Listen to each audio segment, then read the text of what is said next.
Менің есімім Қойшыбаев Игібек. Мен осы IT университетінде сеньор лектор есебінде жұмыс істеймін. Енді өзім негізінде шетелде оқыдым, көптеген елдерді көрдім, көптеген шетелдерге шықтым. Соның барлығының арқасы, менің ойымша, осы мектептен бастап алған 3 тілдік бағдарламаның арқасында. Негізі өзім қазақ түрік лицейін бітірген, одан кейін осы университет бітіріп, одан кейін болашақта оқыдым. Негізінен 3 тілдіктің пайдасы өте зор деп айта аламын. Ол неліктен себебі деген адамның шекарасын, ойлау шекарасын ашады деуге болады да, жаңа көзқарастар деген сияқты. Мысалы, ең жақсы мысал есебінде мен бір фильм көрген, жақын арада «Прибытие» деп аталады.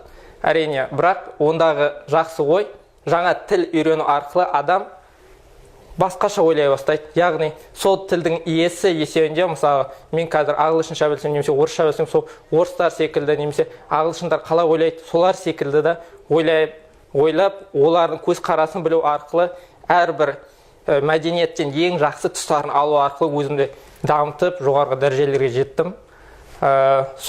Онымен қоса көбісінің қорқатыны, мысалы, бірнеше тілді білу қазақ тілін ұмыттырады деп ойлайды, бірақ оған мүлдем қарсымын. Өзім қазақша отбасыда өстім, таза қазақша сөйлеймін, барлық жерде, сондықтан ол ешқандай кедергі келтіреді деп ойламаймын.